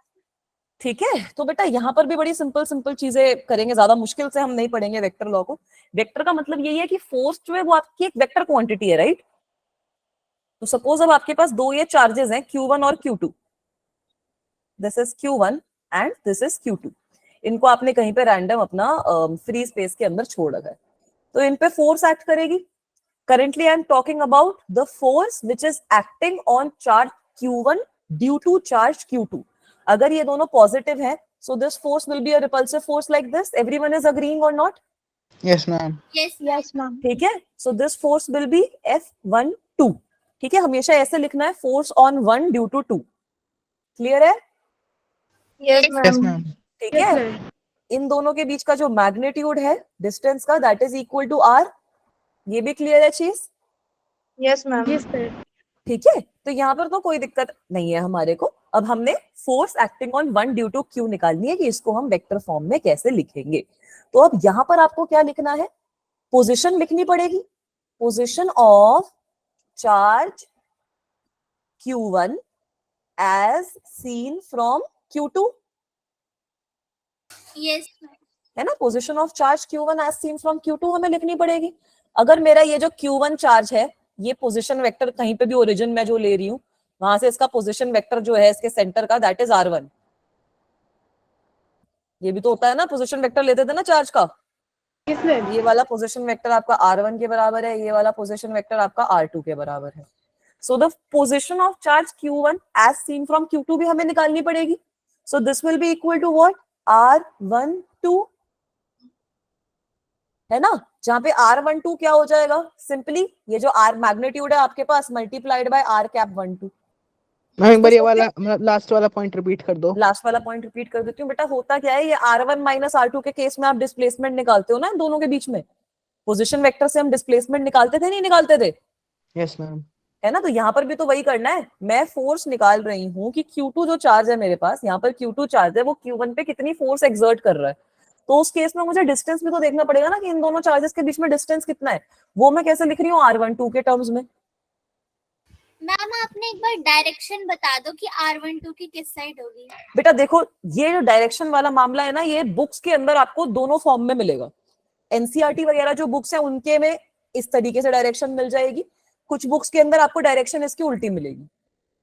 यस मैम, ये बहुत हाँ। कंफ्यूजन होती है मैम, 1 2 और 2 1 हाँ, तभी मैं डायरेक्शन मेंशन नहीं कर रही हूँ। मतलब आप काफी जगहों पे देखोगे कि डायरेक्शन मेंशन ही नहीं है, तो बेटर है कि आप भी डायरेक्शन के बिना इसका क्रक्स समझ लो, क्योंकि डायरेक्शन आपको हर बुक में उल्टी मिलेगी। कुछ बुक्स में इस तरीके से ले रखा है, कुछ बुक्स में ऑपोजिट तरीके से ले रखा है। मैम साइन चेंज होने से तो फिर माइनस का साइन आ जाएगा ना। फिर से बोलो बेटा। मैम डायरेक्शन चेंज होने से तो माइनस का साइन फिर आ जाएगा हाँ, ना। डायरेक्शन चेंज होने से खाली माइनस का साइन आता है, बट दोनों बुक्स में ना ऑपोजिट तरीके से लिख रखा है कि वो लोग क्या करते हैं। हम लोगों ने क्या लिखा है, position of charge Q1 as seen from Q2 को R12 लिख दिया, कुछ बुक्स उसको ही R21 लिख देती हैं। समझ रहे हो? तो ये जो डिनोशन है ये सबकी उल्टी रहती है, तो आप क्रक्स समझ लो, ज्यादा वो उस पे मत जाओ कि R12 की डायरेक्शन कितनी है, R21 की डायरेक्शन कितनी है, उसमें इतना फोकस करने की नीड ही नहीं है। मैम फिर फोर्स की डायरेक्शन कैसे लिखेंगे? फोर्स की डायरेक्शन तो आप चार्जेस के नेचर से देखोगे ना। मैम पर फोर्स उसके की लिए डायरेक्शन आपकी वेक्टर फोर्स, फिर से बोलो बेटा। मैम पर उसके लिए फिर पोजीशन वेक्टर तो देखना ही पड़ेगा ना। R1 फोर्स की डायरेक्शन आपकी लाइन ज्वाइनिंग पे डिपेंड करेगी R पे, है ना, क्योंकि फोर्स की जो डायरेक्शन है दैट डिपेंड्स ऑन R12, क्योंकि it depends on the line which is joining the two charges. Force attractive होगी, रिपल्सिव होगी, that will depend on the nature of the charges. समझ पा रहे हो बेटा मैं क्या बोल रही हूँ? Yes ma'am. है ना, यहाँ पे आपका R12 जो है वो पॉजिटिव और नेगेटिव नहीं हो रहा है, उसकी डायरेक्शन फिक्स्ड है। R12 इज नॉट, अगर आप R12 को मान लो कि मैं तो R12 को ऐसे मान रही हूँ कि दिस इज माई R12, या फिर मैं R12 को, क्योंकि मैं देख रही हूँ कि Q2 से Q1 कितना दूर है, तो मैं R12 को इस तरीके से डिनोट कर देती हूँ कि दिस इज माई R12। ठीक है, अगर मैं R12 को इस तरीके से लिख रही हूँ कि Q1 को मैं देख रही हूँ Q2 से, तो इस केस में this will be my R12। तो इसी Yes. डायरेक्शन में मेरी फोर्स भी आ गई, क्या दिक्कत है? हम समझ में नहीं आ रहा है वाला पॉइंट, एक बार फिर से मैम explain करो। एनसीईआरटी में ना इसका उल्टा दिया हुआ है। वही दिक्कत है, तभी मैं आपको बोल रही हूँ कि ये जो डायरेक्शन वाली चीज है ये एनसीईआरटी में उल्टी दे रखी है, बाकी बुक्स में उल्टी दे रखी है ना। तो डायरेक्शन से अगर मैं आपको ये चीज ना समझाऊं तो बेटर तरीके से समझ जाओगे। बताओ डायरेक्शन लेनी है नहीं लेनी, क्योंकि एनसीईआरटी में उल्टी दे रखी है। एनसीईआरटी में इन लोगों ने क्या कर रखा है, सिंपल ट्राइंगल लॉ लगा दिया है ना, कि ये वाला जो है this difference will be equal to R12, तो उन्होंने इस तरीके से कर दिया, तो वो उल्टा हो गया। तो that is not beneficial, so it is better that you understand it in this way कि हाँ, हमारा जो फोर्स होगा that will depend on R12 like this. और मैम जैसे 1 2 है तो फिर आप उसका यूनिट वेक्टर क्या लिखोगे? R∩12। हाँ, simple. I have written it with the convention कि position of charge Q1 as seen from Q2 is equal to R12, है ना। अगर मैं फर्स्ट वाले चार्ज को देख रही हूँ सेकंड वाले चार्ज से, so it will be equal to R12. Will it be equal to R12 or not? Ma'am वो तो उस पे भी डिपेंड करेगा ना, अट्रैक्टिव है रिपल्सिव। बेटा अट्रैक्टिव और रिपल्सिव चार्ज के नेचर पे डिपेंड करेगा ना। पोजीशन जो रहेगी वो तो हमेशा सेम ही रहेगी ना। अगर मेरे पास यहाँ पर नेगेटिव चार्ज है एक और दूसरा पॉजिटिव चार्ज है, तब भी जो दोनों के बीच में पोजीशन है वो तो R12 ही रहेगी, पोजीशन थोड़ी चेंज हो रही है हमारी। समझ रहे हो मैं क्या बोल रही हूँ?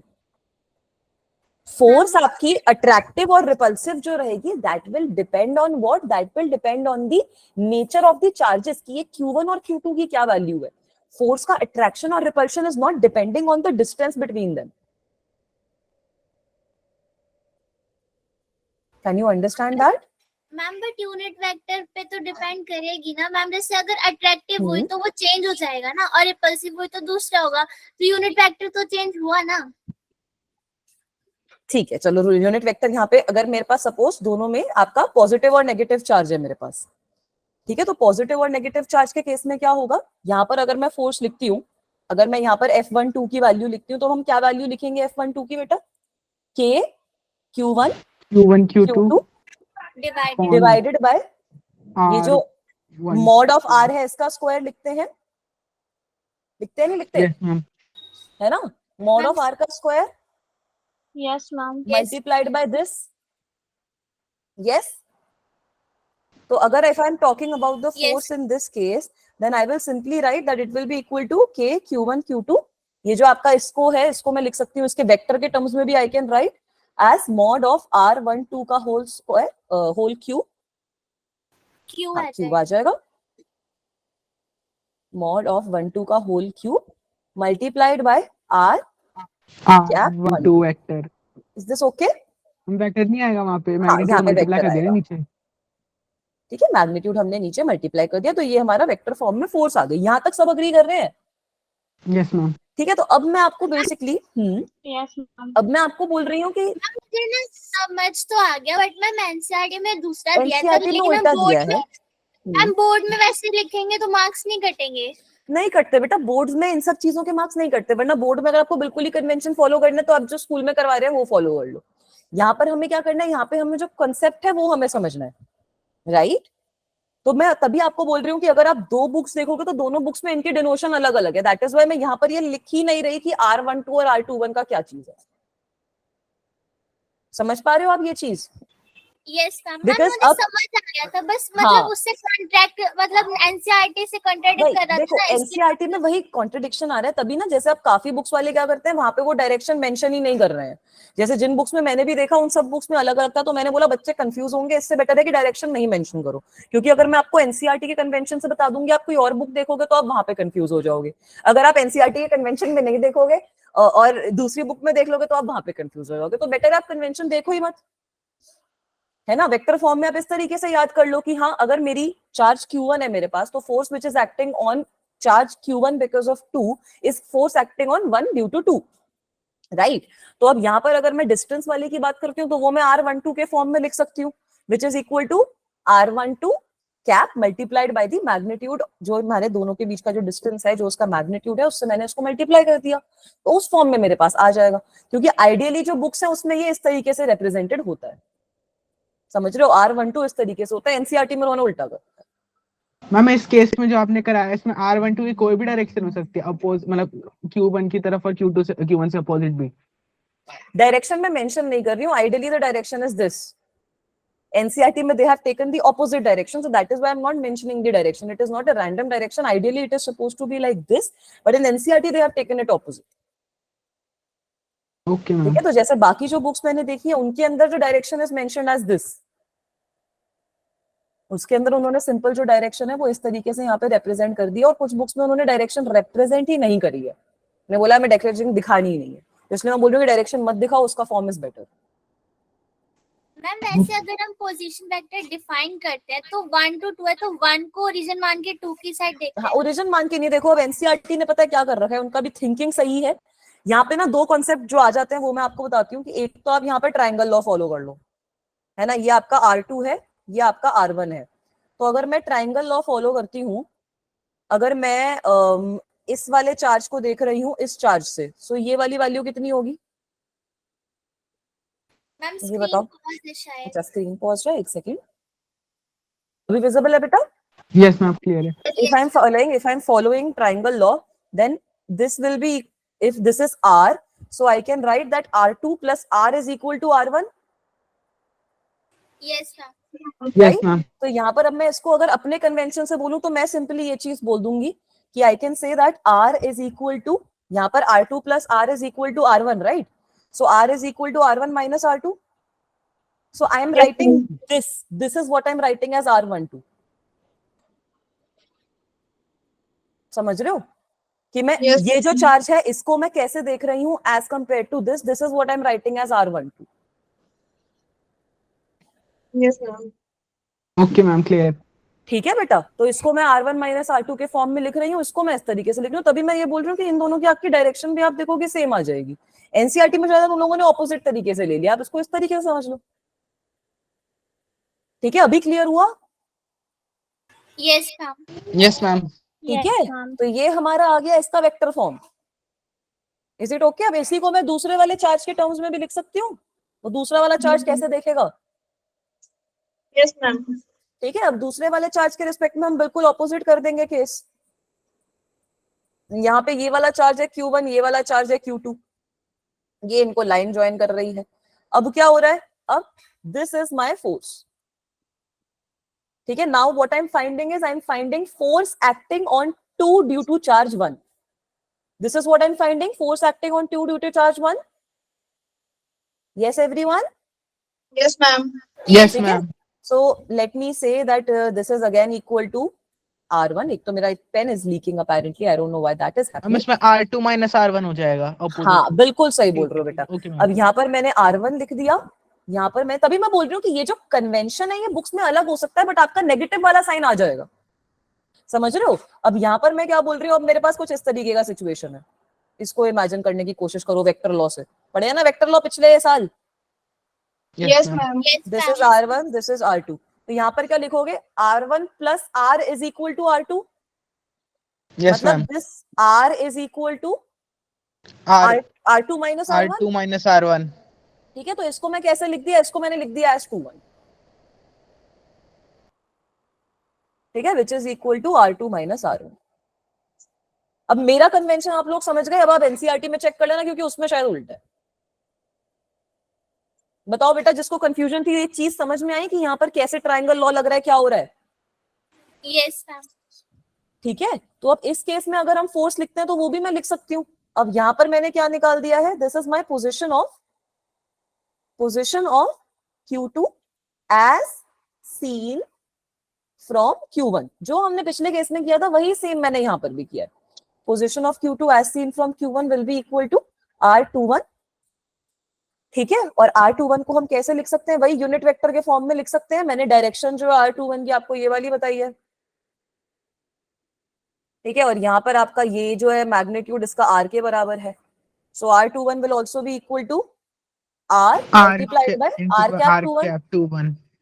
तो यहाँ पर भी अगर मैं फोर्स की वैल्यू निकालूंगी तो जो सेम इधर आई थी वही सेम आ जाएगी, बस R12 और R21 इंटरचेंज हो जाएंगे. Yes, ma'am. है ना? So if I am talking about F21 it will be equal to what? K Q1 Q2 upon mod of R21 का cube multiplied by R cap 21. Sorry R vector 21 आएगा. Vector आएगा. Is this okay? Yes, ma'am.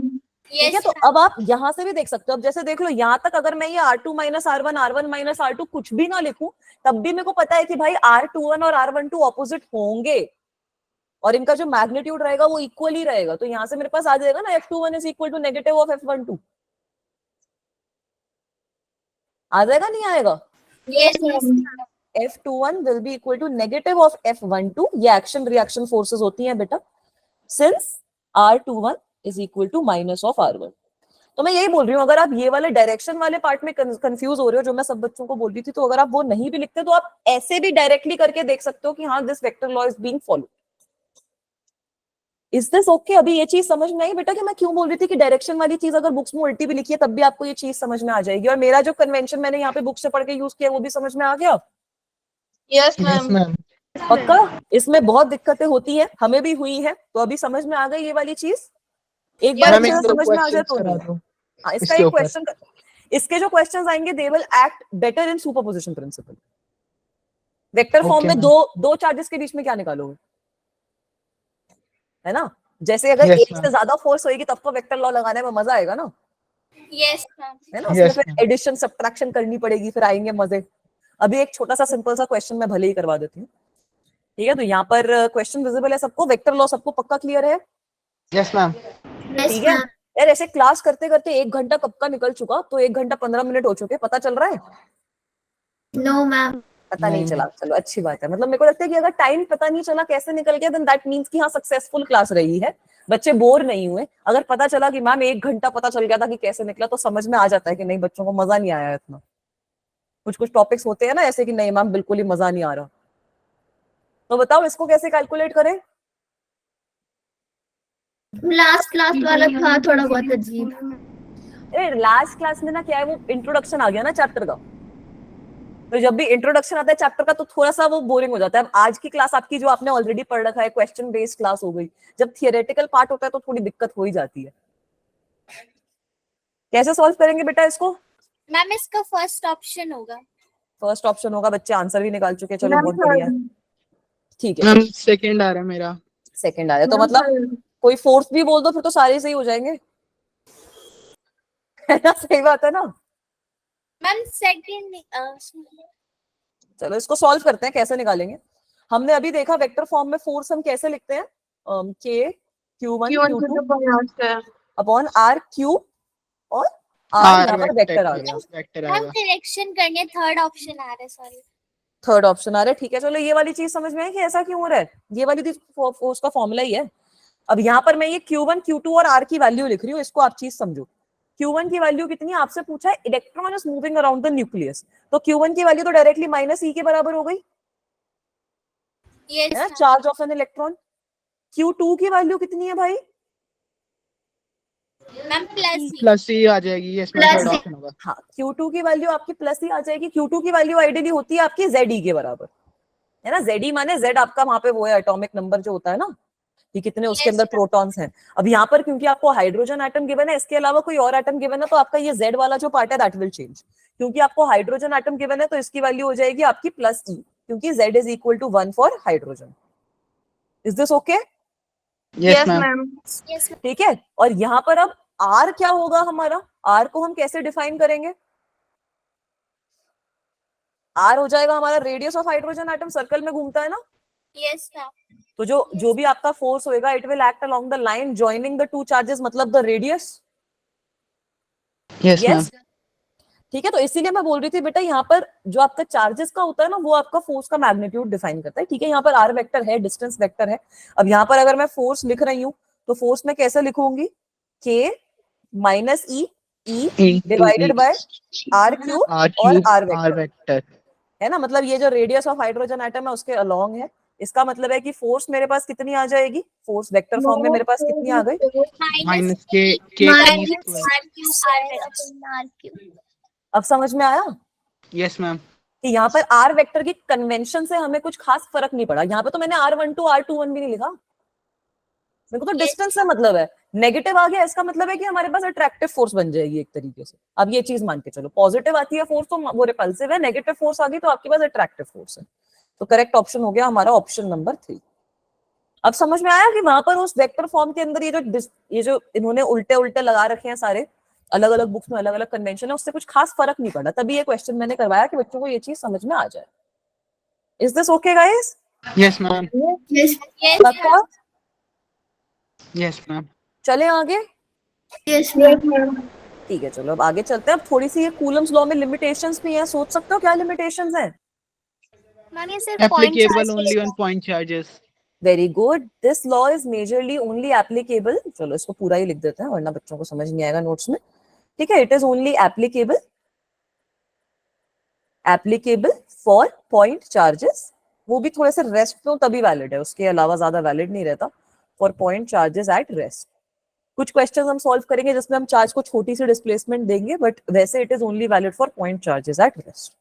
Ma'am अगर ऐसा है कि एक charge rest पे और दूसरा मोशन में, तब कूलम लॉ एप्लीकेबल है? बेटा अगर बहुत ही छोटा सा डिस्प्लेसमेंट हो रहा है तब आप लगा सकते हो, अदरवाइज नहीं लगा सकते। ठीक है, बहुत ही छोटा अगर डिस्प्लेसमेंट हो रहा है तब आप लगा सकते हो, वरना नहीं लगा सकते। अगर बहुत ज्यादा बड़ा डिस्प्लेसमेंट हो जाएगा तो कैसे लगाओगे, मतलब ऐसे बहुत ज्यादा वो कर रहा है ऑसिलेट। ठीक है बच्चा। अब दूसरी इसकी दिक्कत क्या है कि अगर आपके चार्जेस आर्बिट्ररी शेप में है तब आप इसको यूज नहीं कर सकते। कोई सोच सकता है क्यों? Can you guys think of this?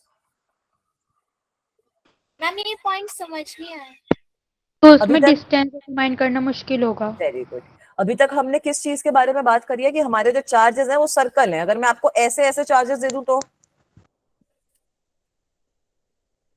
अब इनके बीच में यही दिक्कत रहती है कि आर्बिट्ररी शेप में जो डिस्टेंस होता है वो मेजर करना डिफिकल्ट रहता है। ठीक है, डिस्टेंस डिटरमिन नहीं कर सकते, distance can not B determined. तो इस वजह से इस केस में आपका कूलम्स लॉ जो होता है वो फेल हो जाता है। Is it okay? Yes ma'am. Yes ma'am. ठीक है, और एक फाइनल इसकी होती है, इसको आप नोट डाउन कर सकते हो कि ये जो लॉ है इसको हम बड़े बड़े प्लैनेट्स के ऊपर चार्ज कैलकुलेट करने के लिए, जो फोर्स है चार्ज है वो कैलकुलेट करने के लिए यूज नहीं कर सकते। Can not be used. Planets पे कैसे चार्ज हो जाएगा, वो तो बहुत बड़े चार्ज होते नहीं हो सकता, तभी तो बोल रही हूँ बड़े बड़े प्लैनेट पे हम यूज नहीं कर सकते। Can not be used to determine charge on big planets. मतलब ये इसकी थोड़ी सी लिमिटेशंस रहती है। अगर कोई पूछे तो बता देना कि हाँ मतलब कोई भी चीज होता है ना परफेक्ट नहीं होती, तो यही दिक्कत है। Is this okay? मैम लेकिन ये प्लैनेट चार्ज कैसे करेंगे? ये तो मतलब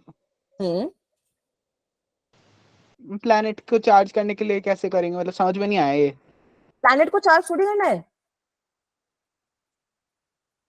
प्लैनेट को आपको चार्ज नहीं करना। होता क्या है कि प्लैनेट की भी तो आपकी आर्बिट्ररी शेप होती है ना। अगर आपके पास Yes, कोई ma'am. प्लैनेट है, उस पर कोई चार्ज है, तो प्लैनेट की भी आपकी आर्बिट्ररी शेप है, प्लैनेट भी आपके वो परफेक्ट सर्कल तो आए नहीं। ठीक है, तो इस रीजन से आप प्लैनेट्स के बीच में भी जो चार्ज है वो भी आप कैलकुलेट नहीं कर सकते, क्योंकि वहां पे भी आप डिस्टेंस जो है वो इवैल्यूएट नहीं कर सकते। Okay, ma'am, समझ रहे clear. हो? अगर प्लैनेट्स कोई में भी चार्ज होता है। अगर कोई बहुत ही बड़ा आपके पास चार्ज है, इसका मतलब है कि if you are having very big charge, if you are having, हाँ तो प्लैनेट्स पे भी चार्ज होता है, प्लैनेट्स पे चार्ज नहीं हो सकता? बताओ क्यों नहीं हो सकता प्लैनेट्स पे चार्ज? यस हाँ, मैम। वो न्यूट्रल होने चाहिए ना। क्यों बेटा? I don't think planets are neutral.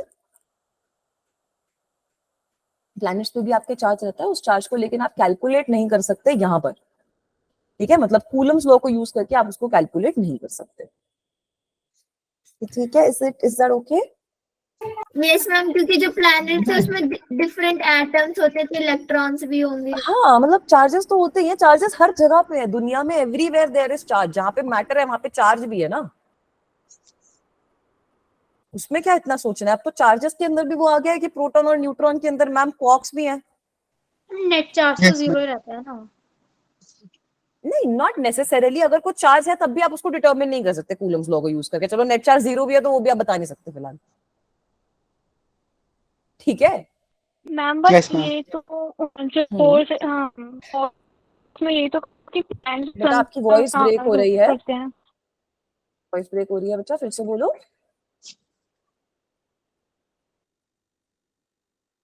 बेटा एक बार फिर से बोलो, आपकी वॉइस ब्रेक हो रही है।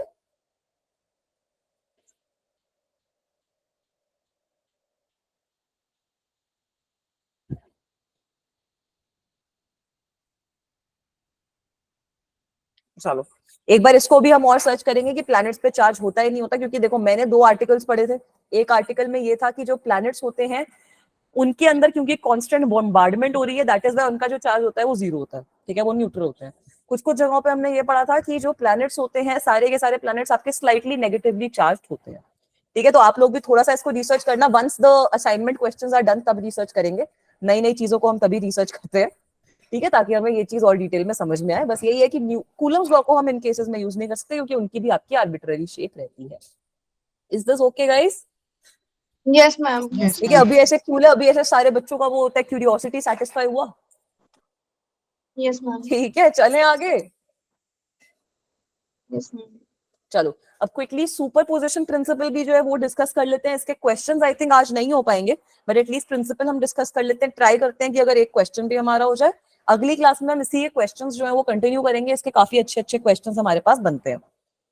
ठीक है, तो सुपरपोजिशन प्रिंसिपल किसको पता है कि हाँ क्या होता है? मैम जब बहुत सारे किसी भी चार्जेस किसी मैम जब बहुत सारे हमें चार्जेस एडिशन किसी एक करना चार्ज होता पे है होता है तो किसी एक वेक्टर समीशन कर देते तो सारे सबका चार्ज। वेक्टर सम कर लेते हैं एफ नेट निकालने के लिए। चार्ज तो उसे कैलकुलेट करने के लिए यूज होता है। ठीक है, चलो वेरी गुड। बच्चों को मतलब आइडिया तो है कि क्या होता है। एक एग्जांपल देकर ट्रायंगल और समझाती हूँ। पैरेललोग्राम लॉ से हमें कैलकुलेट करना होता है। ठीक है, चलो एक एग्जांपल देके समझाती हूँ बेटा। सपोज आपके पास, अब अभी तक हमने क्या पढ़ा कि 2 चार्जेस के बीच में फोर्स कितनी है, वो चीज हमें समझ में आ गई। अब मैं आपको क्या बोल रही हूँ कि भाई हमारे पास 2 चार्जेस नहीं है, हमारे पास बहुत ही सारे चार्जेस हैं। ये आपके पास एक माइनस Q2 लिख देते हैं, इसको हम Q1 हमने नीचे बना दिया ना।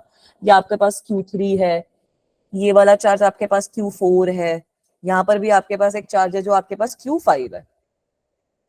ठीक है, ऐसे ऐसे आपके पास मल्टीपल बहुत सारे चार्जेस हैं यहाँ पर। तो इनके आप पोजीशन वेक्टर भी बना सकते हो, है ना। ये आपका R2 हो गया। इन सबको मैं लिख नहीं रही, बट आप समझ जाओ। ये आपका R3 हो गया, this is your R4 and this is your R5। Can I do this guys? Yes, ma'am. Yes ma'am. ठीक है, तो बेटा अब ये जो यहाँ पे ओरिजिन पे चार्ज रखा हुआ है, this is a positive charge, this is a positive charge जो मेरा यहाँ पे रखा हुआ है। तो अब हमें क्या करना है, इन सारे चार्जेस की वजह से इस पे फोर्स निकालनी है। तो यहाँ पर हमें सुपरपोजिशन प्रिंसिपल काम आता है। प्रिंसिपल ऑफ सुपरपोजिशन यही बोलता है कि इन सारे के सारे चार्जेस पे जो नेट रिजल्टेंट इलेक्ट्रोस्टैटिक फोर्स लग रही है, नेट इलेक्ट्रोस्टैटिक फोर्स, जो भी आपने बोला बिल्कुल सही बोला, net electrostatic force acting on a point is the vector sum of all individual electrostatic forces. तो बड़ा ही सिंपल सा मतलब है इसका। अगर मैं यहाँ पर जो ये एग्जांपल बनाया है इसके अंदर इसको ड्रॉ करूं तो ये Q1 चार्ज पे इन सबकी वजह से कुछ ना कुछ फोर्स लग रही है ना। ये वाला जो Q2 वाला है इसको अट्रैक्ट करेगा, ये जो Q2 वाला है इसको अट्रैक्ट करेगा, Yes, ma'am. Yes, करेगा ma'am. नहीं करेगा? तो यहाँ पर ये वाली जो फोर्स है this will be equal to force acting on 1 due to 2।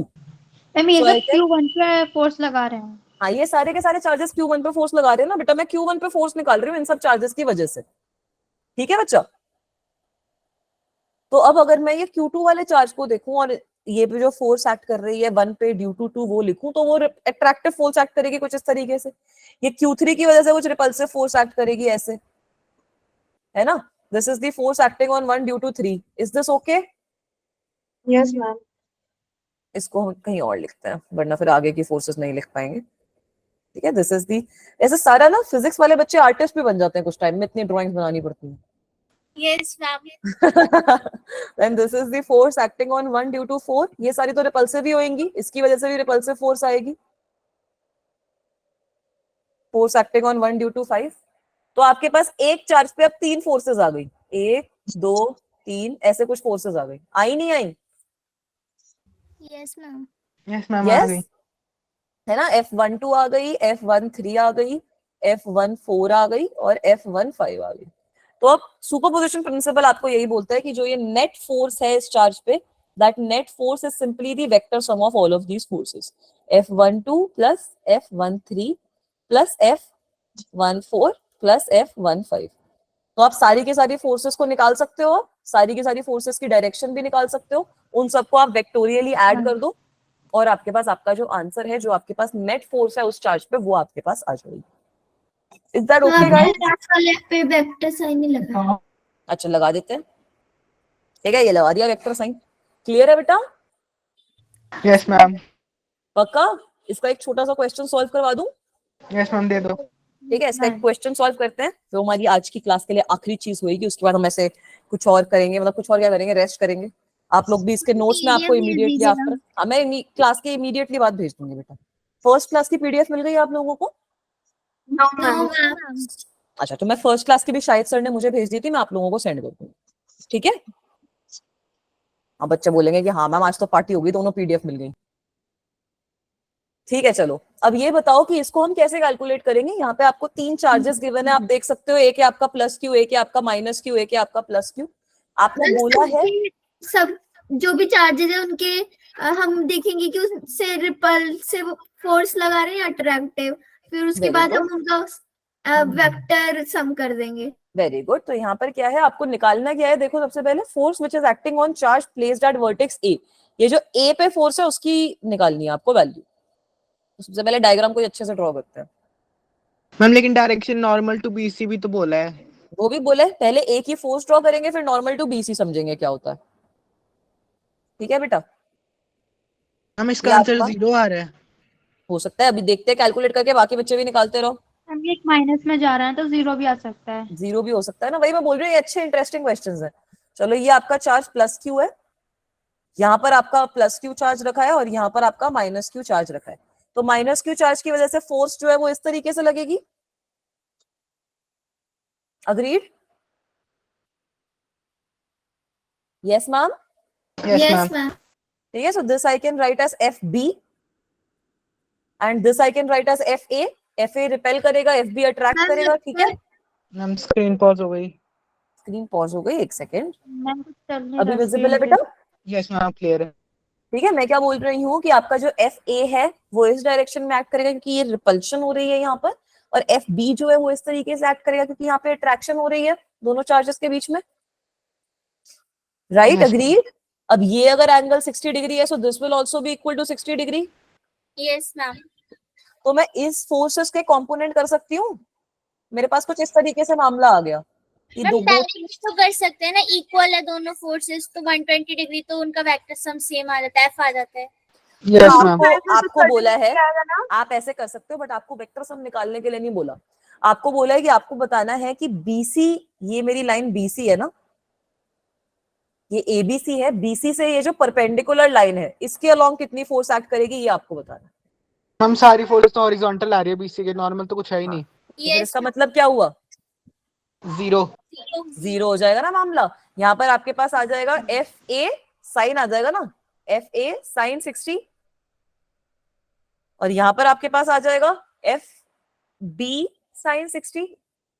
Now you guys also know that ये जो एफ ए और एफ बी है they are equal to each other, yes ma'am.